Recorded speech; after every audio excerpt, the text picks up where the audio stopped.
Doctor, qué placer escucharle. Buenas noches, bienvenido. Empecemos por el principio. Gracias. Placer tenerlo con nosotros. Bienvenido a través de Radio Colosal. Doctor, el tema de esta sentencia 2 por uno, ¿qué significa más bien, esta negativa a la casación pedida por Correa y su grupo? ¿Cómo lo interpreta usted? Placer escucharlo en Radio Colosal. Gracias. Realmente el día de ayer es uno de aquellos que lo podemos denominar histórico. Considero de que la justicia en el Ecuador vuelve a dar sus primeros pasos en la vía de la reinauguración.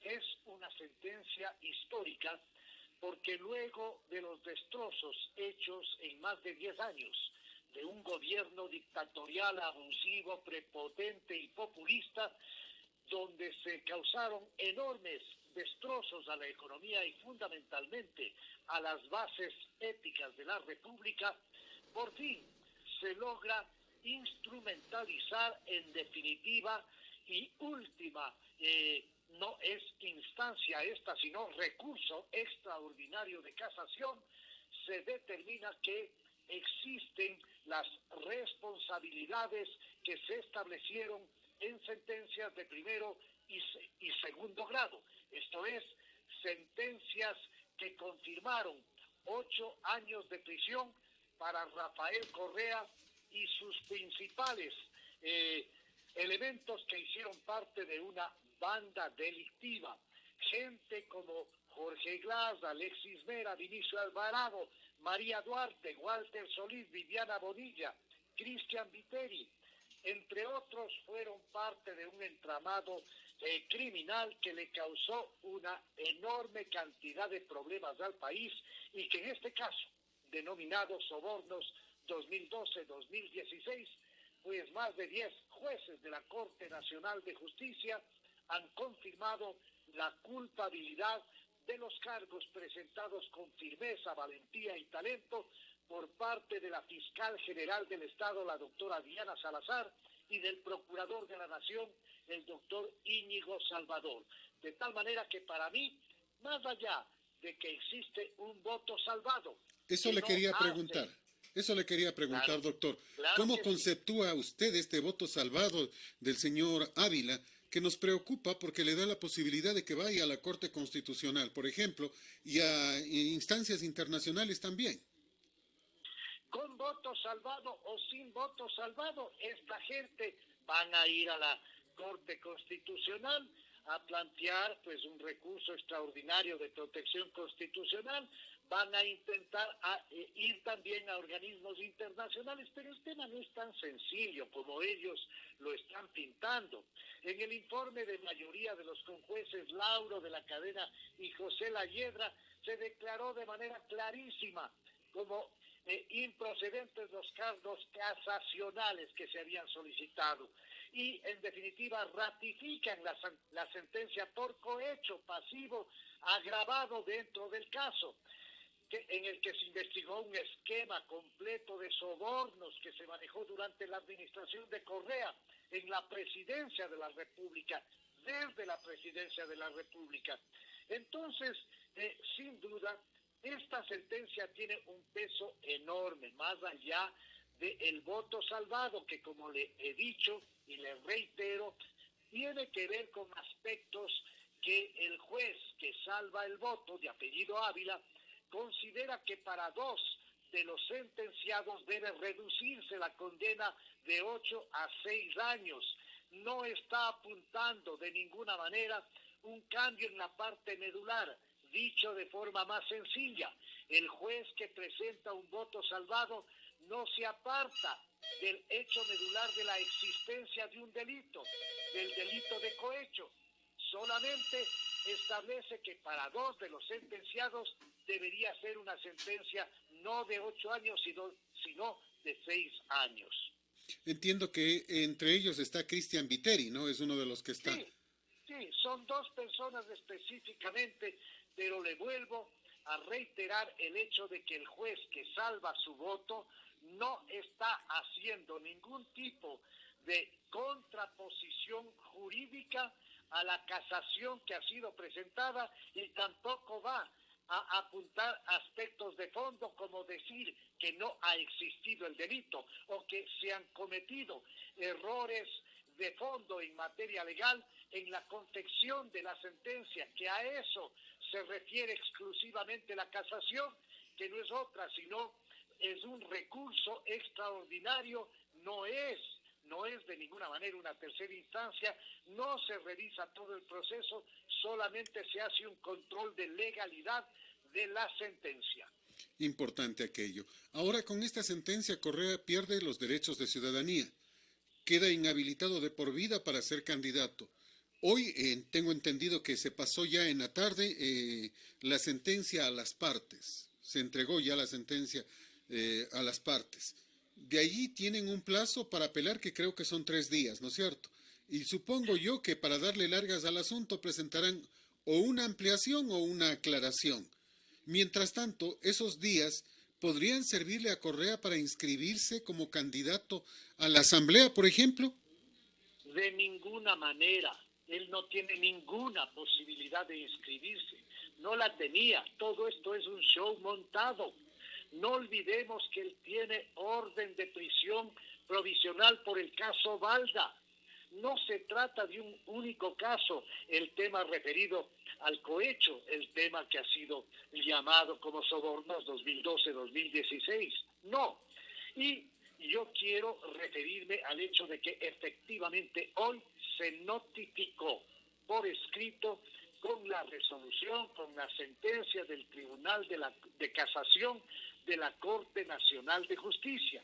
De ahí los sentenciados lo único que pueden pedir es aclaración, ampliación, que son recursos horizontales, que en nada van a topar el fondo de la sentencia. Después de la aclaración y ampliación, que son pataleos absolutamente sin sentido, esta ya se ejecuta. Recuerdo adicionalmente que la sentencia ya estuvo ejecutoriada. Correa no puede ser candidatizado a nada. Esta sentencia ya se ejecutorió en el segundo y definitivo nivel, cuando trató en una segunda instancia la propia Corte Nacional de Justicia, la sentencia quedó ejecutoriada. Una vez ejecutoriada, ellos presentaron este recurso extraordinario de casación. Lo que faltaba es que ésta se ejecute, pero sentencia como está ejecutoriada ya es fundamental a efecto de impedir cualquier tipo de inscripción de candidatura, que solamente eso correspondió a un show. Ahora bien, una vez que se amplíe o una vez que se niegue la ampliación y la aclaración de la sentencia, que es un hecho que van a presentar eso, pues tienen los sentenciados la capacidad de acudir a la Corte Constitucional dentro de un recurso extraordinario.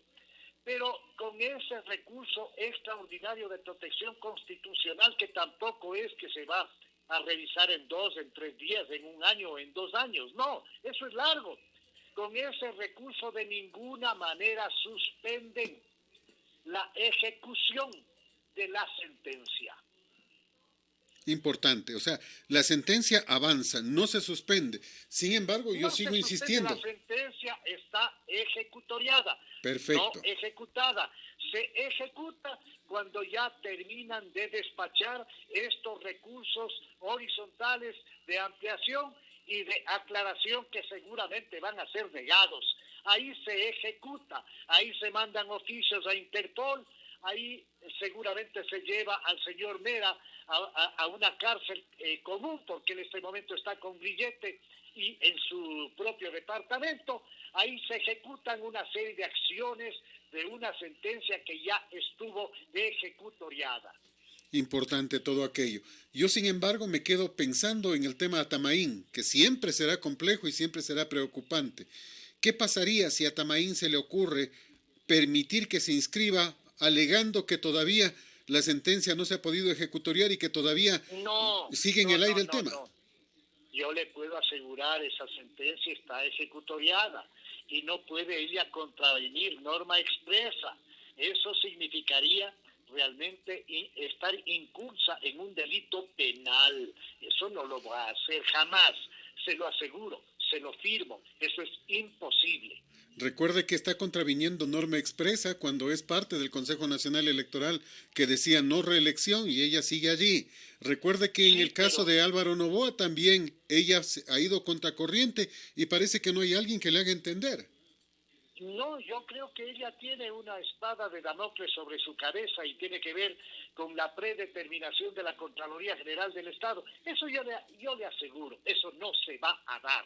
Definitivamente estamos frente a la muerte civil de Correa y su banda de delincuentes. Eso es así y eso definitivamente permite un respiro a la democracia y a la ciudadanía decente, que es la gran mayoría del pueblo ecuatoriano, que ahora tiene que enfocarse en lo que viene luego, que es un proceso electoral donde tenemos que escoger desde la primera vuelta la persona que nos dé seguridades en cuanto se refiere a problemas medulares de trabajo, al problema económico que es tremendo en el Ecuador, a la situación gravísima que afronta el pueblo ecuatoriano, el que nos dé respuestas en materia de dar certeza a reparar al sistema de seguridad social ecuatoriano que está cerca del abismo, el que nos dé certezas de eso más allá de que sea amotejado de izquierda, de derecha, de centro, de lo que fuese, y el que tenga la mayor fortaleza para ser un dique que evite que vuelvan estos delincuentes que a mala hora manejaron 10 años del Ecuador.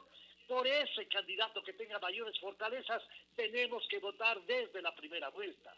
Yo creo que manejaron 14, no 10, porque está Moreno y es una continuidad de él. Pero yo me quedo Hay pensando, muchos funcionarios del Correato que han seguido y la visión suya cada día se acerca más a los hechos históricos. doctor, me quedo pensando en este tema. Cayó Correa, cayó el capo, pero no cae la banda. Y eso me preocupa porque tras Correa, desde mi criterio, no sé si coincidimos, están las FARC, está el narcotráfico, está el socialismo siglo XXI o el Grupo de Puebla, díganle como quieran, pero es una transnacional que ya no pudiendo estar Correa van a buscar a otro para seguir con las mismas prácticas y me parece que el más cercano en este instante se llama Yacu Pérez.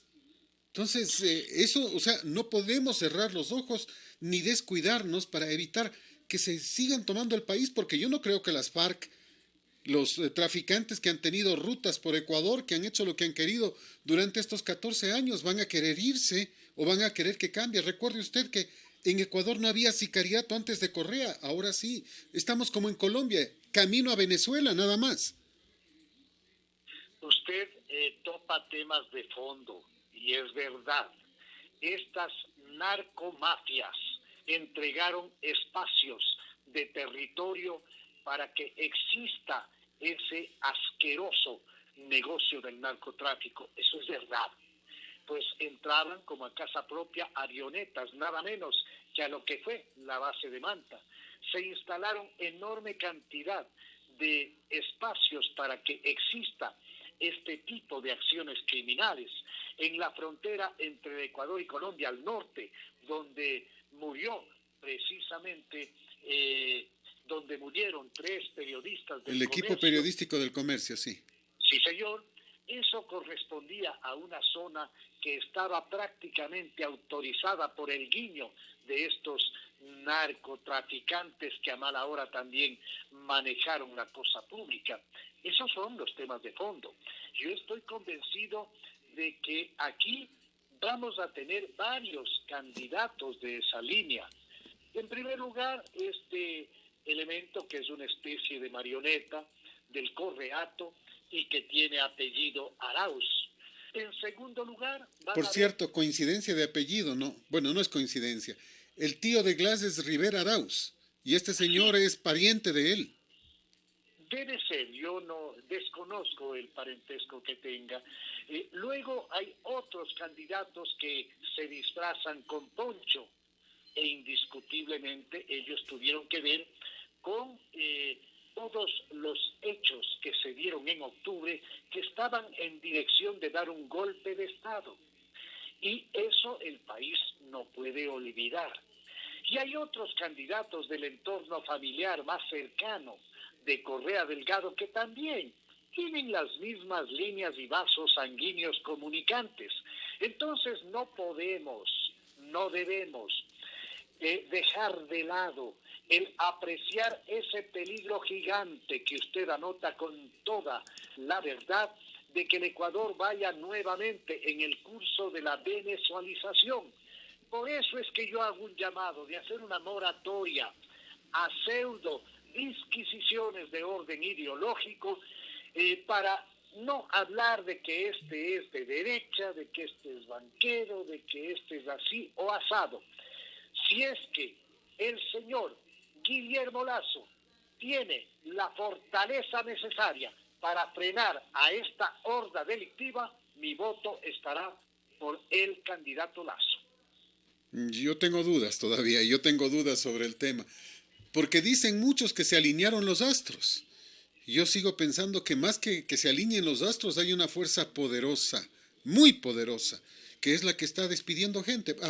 Yo no creo que Nebot se baje del carro así porque así. No creo que Otto Sonnenholzner decida no participar después de haber renunciado a la vicepresidencia. Es extrañísimo. El bloqueo a Noboa. Prácticamente le cerraron la posibilidad a los 3 candidatos de derecha que para mí tenían más posibilidades y más certezas que el propio señor Lasso. ¿Por qué Lasso? No sé. Pero se nos queda una duda enorme. ¿Qué fue lo que pasó? ¿Quién está detrás de este tema? Hagamos de esta entrevista un diálogo mucho más activo. Yo le pregunto, de los candidatos que han quedado en la tablilla electoral, ¿cuál cree usted que tiene la mayor fortaleza para enfrentar a la propuesta, para mí, delictiva, que es la propuesta del Correato?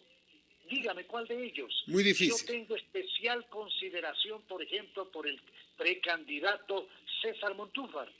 ¿Usted cree que César tiene las condiciones como para llegar a aportar con una votación importante? No, lamentablemente. ¿Para llegar a la segunda vuelta? Lamentablemente no creo. Ya. Yo pienso tal vez en Lucio Gutiérrez. Más allá de que fue parte del Correato y también ha sido muy amigo del actual gobernante, tengo personales consideraciones con el señor Gustavo Larrea. ¿Usted cree que él tiene la capacidad de llegar a la segunda vuelta?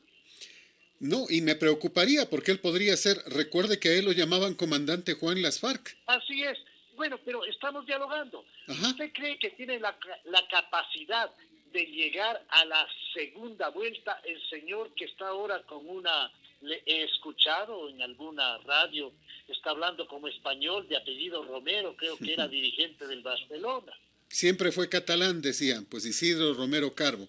No le veo con posibilidades, no le veo. Siendo sincero, estamos no. haciendo simplemente un ejercicio ciudadano de aproximación. ¿Quién nos queda?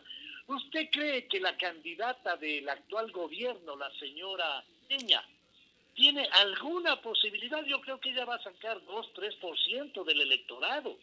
Nada más. Yo creo que hasta menos. ¿Quién nos queda? Gutiérrez, Para mí, Lucio Gutiérrez. El coronel Gutiérrez. Que siempre fue una sorpresa. Recuerde que en el 2003 nadie pensó que podría ganar.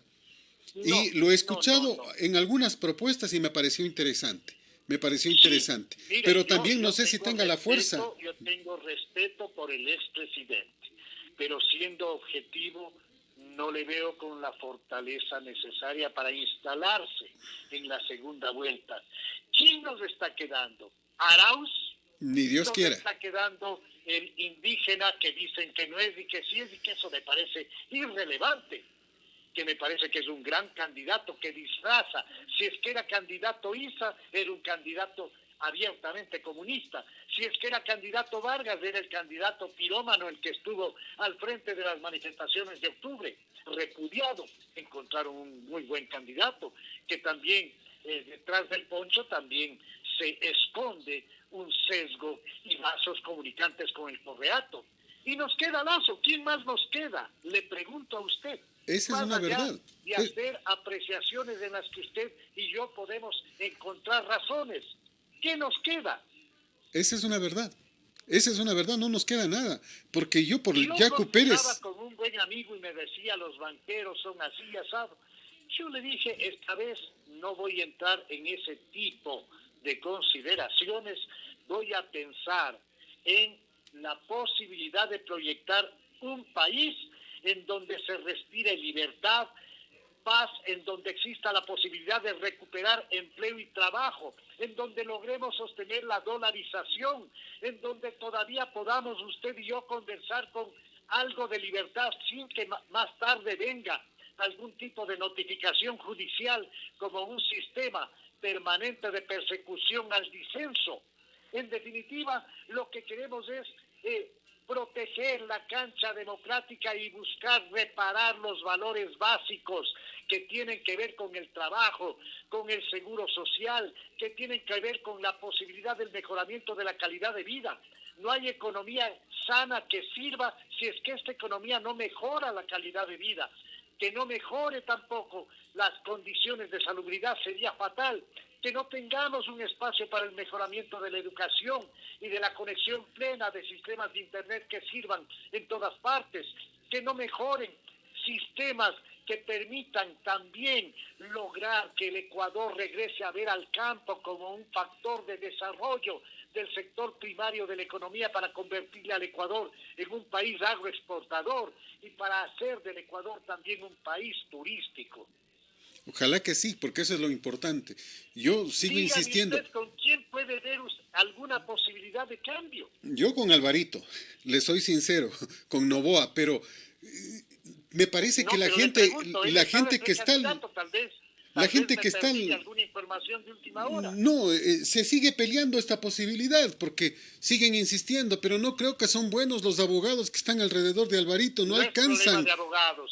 No de alcanzan. Lo que se conoce, el abogado Noboa tiene algún problema ya de orden personal, familiar, tal vez de salud. Aspiro a que eso no ocurra.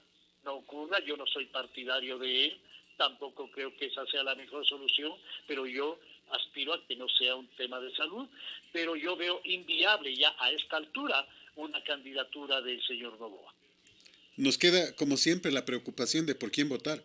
Hemos dicho muchas veces, hay 16 binomios para escoger, pero no hay por quién. Que es un referente en la zona del centro, sierra del país. Tiene usted 3 o 4 posibilidades concretas, y le nombro. Está Lasso, está el señor Yacu Pérez, está el señor Arauz. Pongamos un cuarto. ¿A cuál le pone de cuarto? Isidro, ¿por quién vota? Yo preferiría a Lucio Gutiérrez en el cuarto. Preferiría a Gutiérrez, tendría alguna posibilidad, porque yo a Lasso le veo difícil. No le veo ninguna posibilidad. Ahora, si es que las cosas cambian, deberíamos volver a hablar de aquí a un mes.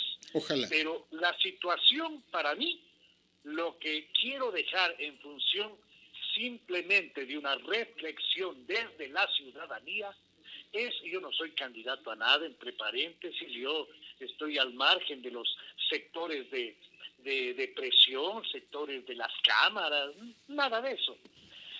Yo creo que hay que hacer un ejercicio de responsabilidad ciudadana, haciendo una moratoria y un paréntesis a disquisiciones pseudo-ideológicas que no nos conducen a nada.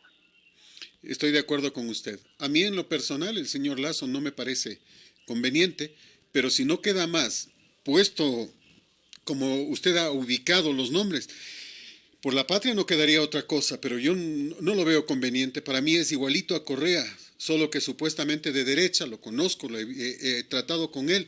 Entonces, pero bueno, ojalá pudiera sacarnos más bien del problema en el que estamos. Pero no es el único problema que tenemos, la elección presidencial.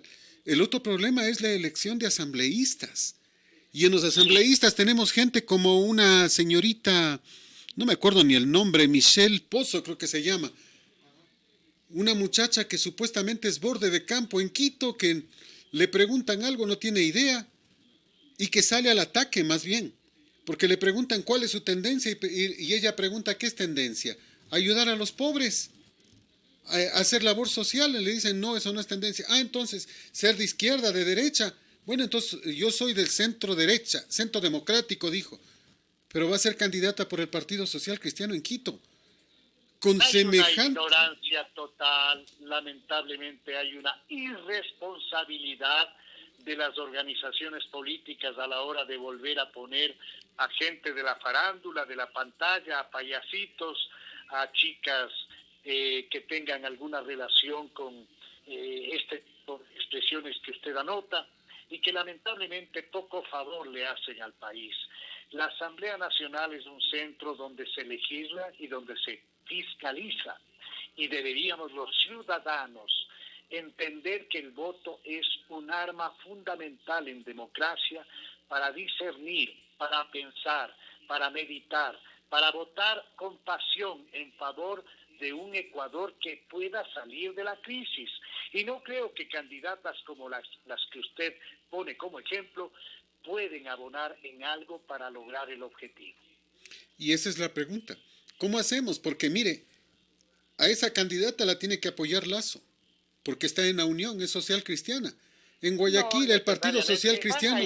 Van a ir con candidatos separados, no necesariamente. Mire, los ciudadanos en las urnas votan por el que le viene en gana. Ojalá. Una buena cantidad de ciudadanos, referidos, decían gentes que conocen del tema, que alrededor de 5 a 8% de ciudadanos deciden el voto frente a la papeleta. Eso es gravísimo. Así es. Y en general la gente tiene que aprender a votar, tiene que saber visualizar con anticipación. ¿Quién le puede dar una respuesta a los problemas que tenemos? A esta extensión fenomenal e incontenible de la pobreza, a esta falta de empleo y trabajo que es algo ya más grave que la pandemia en salubridad pública propiamente dicha, al problema de la corrupción que ya hay que pararle de un solo tajo, porque solamente el hecho de gobernar sin corrupción ya es un programa de gobierno extraordinario. Eso es algo que debemos pensar y sopesar y no seguir haciendo el juego hablando de los payasitos o bailarinas que en nada le ayudan a la democracia. Y es importante aquello. Pero me quedo pensando en cómo cambiamos al Ecuador, porque necesitamos cambiarlo. Vea, no puede seguir nunca más alguien como Atamaín. Diana Tamaín es de lo peor. No puede seguir Cristian Cruz en el Consejo de Participación Ciudadana y Control Social. Estamos hablando de que son poderes similares que están a la altura de la presidencia de la República. No podemos seguir teniendo un inquilino en Carondelet, necesitamos un presidente. Y Moreno no lo es. Sí, señor. Yo le voy a comentar a usted que voy a votar por distinto tipo de candidatos. Por ejemplo, para asambleísta nacional, yo con mi voto voy a reconocer el trabajo de periodismo de investigación que hizo Fernando Villavicencio. Se lo digo así, abiertamente, porque luego de la investigación periodística que él publica en mayo del 2019, que la llamó Arroz Verde, se inicia todo este proceso que termina ahora con una sentencia que ayer el país aplaudió. Entonces, ¿hay alternativas? Por supuesto que sí. Vamos a tener gente de primer nivel en distintas listas.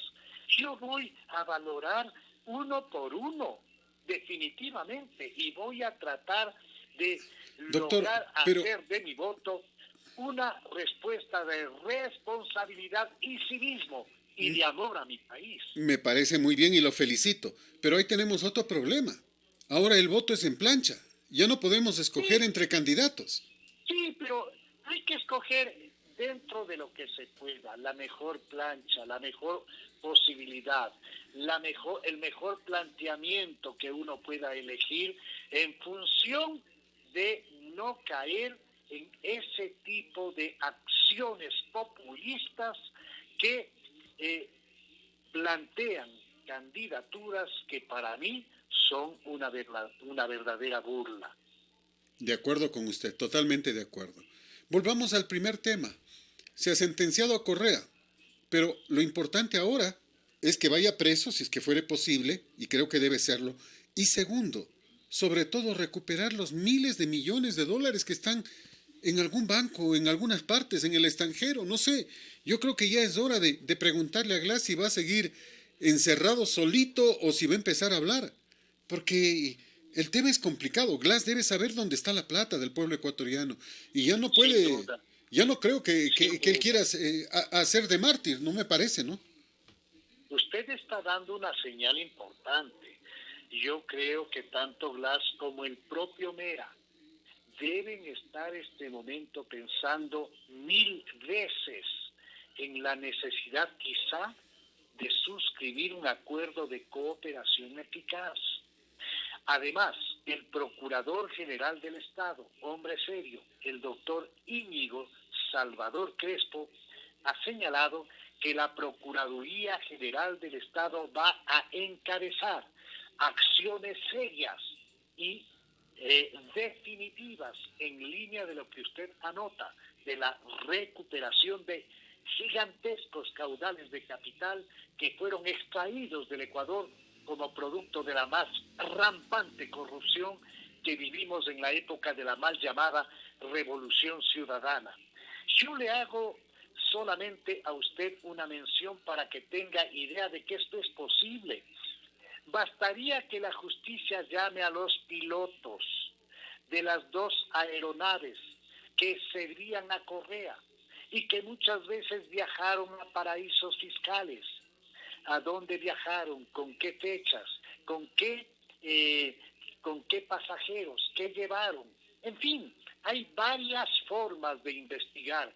Y también en el mundo existen compañías que se dedican a la recuperación de este tipo de fondos criminales.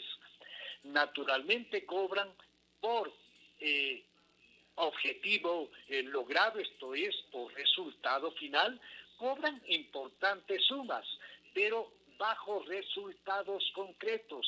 O sea, ¿qué es lo que falta aquí en el Ecuador?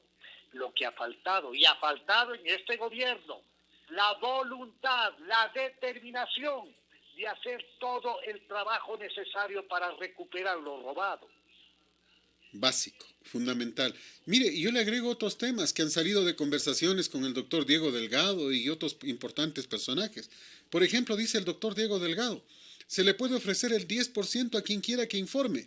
Puede ser este pariente, amigo, esposa, moza, lo que sea. O sea, usted ve que cuando llegan con dinero, decía Fabricio Correa, se compran enseguida el carro totote, la casototota y cambian la esposita por la esposototota. Entonces, de ahí mismo hay gente que está molesta, resentida porque la familia cambió de la noche a la mañana. En muchos casos los ignoraron, los olvidaron, los sacaron de la familia. Y entonces esta gente bien podría decir, sí, nosotros sabemos, en tal parte. Y que reciban el Claro. 10% de lo que se recupera. Decía él, Y yo estoy de acuerdo con el planteamiento de Diego Delgado. Yo creo que hay múltiples formas de activar también a la ciudadanía para que logre existir todo tipo de información válida que conduzca a la recuperación de este tipo de fondos extraídos precisamente con las lágrimas, sudor y empobrecimiento de un país que advierte cómo estos pillastres que están en Europa gozando de las mieles de todas esas fortunas mal habidas, pues se burlan de los ecuatorianos diciendo pues que ellos son más bien perseguidos políticos. Esto es francamente una burla criminal en contra de una población pobre. una idea brillante también, que también sale del doctor Delgado, es, por ejemplo, comunicar internacionalmente a los bancos, a sus cajeros, a los agentes que reciben estos dineros, que tienen el 10% si ellos ayudan a localizar el dinero mal habido llevado de Ecuador. Imagínese un cajero o un funcionario bancario que conozca y le queden dudas sobre estos dineros que llegaron y que ellos mismos atendieron. De pronto, primero, hay la posibilidad de devolver el dinero al Ecuador, a la patria que corresponde, y la posibilidad de quedarse con el 10% de lo recuperado. O sea, son para mí buenas ideas para empezar a poner las cosas en orden y determinar en dónde mismo es que está la plata del pueblo ecuatoriano.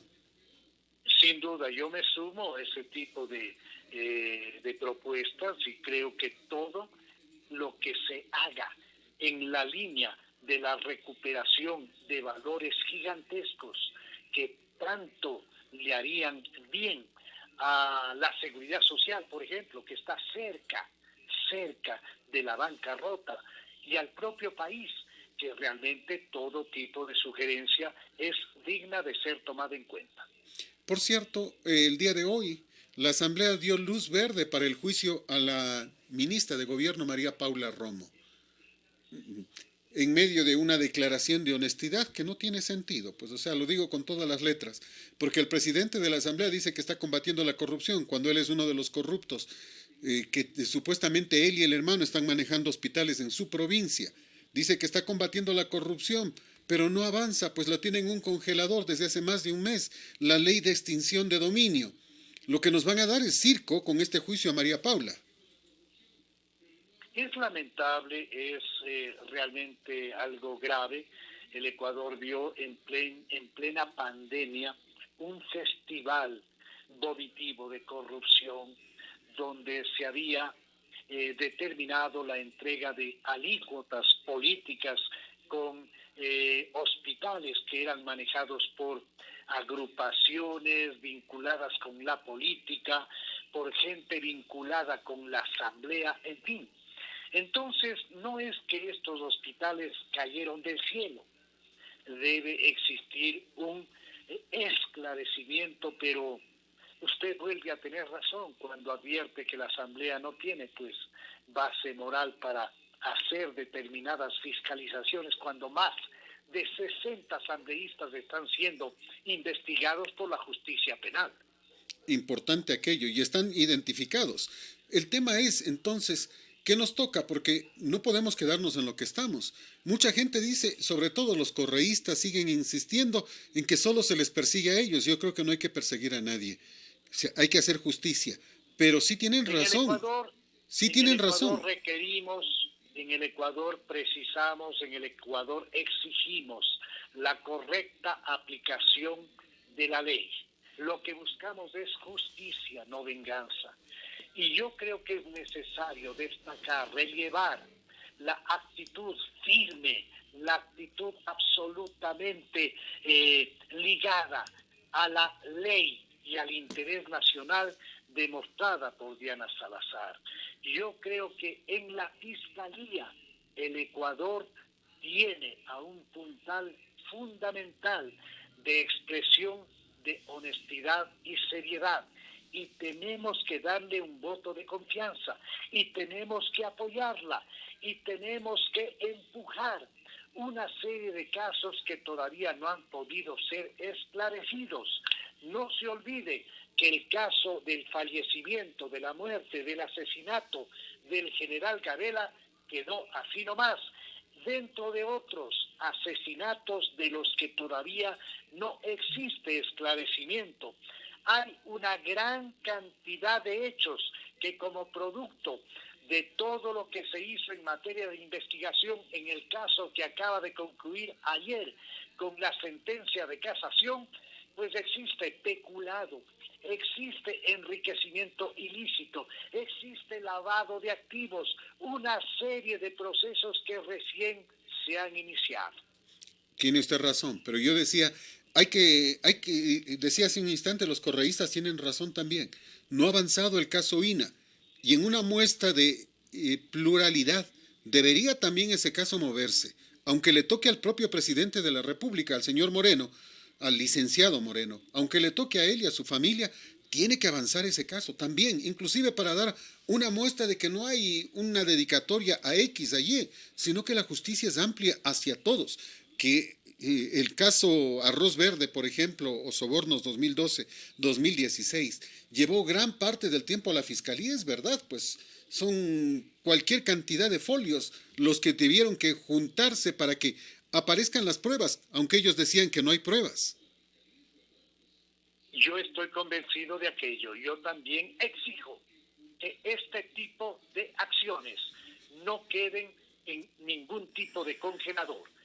Todo tiene que ser procesado e investigado, y por supuesto también al gobierno del actual presidente de la República. Para cerrar, doctor, quisiera que comente una reflexión que me parece correcta. Lo peor no es lo que nos robaron, sino que dejaron a una generación convencida de que robar está bien. Ese es un daño espantoso que hacen a las bases éticas de un país. Una sociedad sin una conducta ética, sin una conducta de orden moral, sin principios de esa naturaleza, es una sociedad que podría entrar en campos francamente peligrosos. Le puede llevar al Ecuador a convertirse en un país sin un futuro. Eso no podemos nosotros permitir. Por eso es necesario recuperar a la patria, recuperar al país, recuperar sus bases éticas, recuperar desde el entorno familiar un sentido de responsabilidad y de delicadeza en el manejo de fondos ajenos. Básico aquello. Voy a hacer una última revisión sobre ese tema porque me preocupa mucho. No sé si usted le ha tomado atención, yo sí. Veo a muchísimos troles correístas, muchísimos. Y tengo la precaución de revisar aquello. En algunos casos son gente que aparece con números, pero hay muchos casos de gente que aparece con nombre, con títulos de tercer y cuarto nivel, y la mayoría de ellos profesores universitarios. Para mí es un peligro enorme, enorme. Mentes frágiles de los jóvenes en manos de estos profesores que aparecen como férreos defensores del correísmo. No son solo troles, los que tuitean, los que están en Facebook, los que están en Instagram. Me he dado tiempo de revisar y chequear.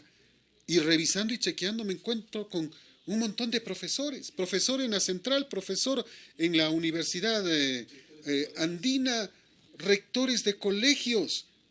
Oiga, esta gente acérrima defensora de la corrupción, que es el correísmo, son formadores de gente joven, de muchachos, son formadores de una nueva generación. Más bien yo diría son deformadores. Y esto es uno de los temas en que hay que poner mano, porque si no realmente van a destruir a la juventud y van a destruir al Ecuador. Yo me he tomado pues el espacio de tiempo para revisar a varios de estos elementos que son troles y muchos de ellos pertenecen a perfiles que no corresponden a la realidad. Yo he tratado de confirmar. Yo he recibido una gigantesca cantidad de insultos, improperios y todo tipo de cosas que usted se pueda imaginar. Y naturalmente también veo que son PhD, pero tienen tal ortografía que me entra a mí la sospecha, verifico, no hay tal. Son trolls, de tal manera que no perdamos la esperanza. Yo estoy convencido de que los ecuatorianos de bien, de que los ecuatorianos trabajadores, de que los ecuatorianos honestos somos muchos más y que vamos a lograr vencer en una batalla en donde se juega precisamente el espacio de una democracia sana, donde recuperemos trabajo, donde recuperemos espacios de libertad, seguridad social, seguridad ambiental, en donde recuperemos también una mejor formación alejada de ese tipo de elementos que nos querían llevar a la venezualización, en donde en definitiva recuperemos el amarillo, azul y rojo libre de un país hermoso como es el Ecuador. Doctor, muchas gracias. Siempre un placer. El tiempo es nuestro peor enemigo. Un placer dialogar con usted en vivo y en directo. Gracias por acompañarnos. Una buena noche. Este es Colosal, la que sí le dice la verdad.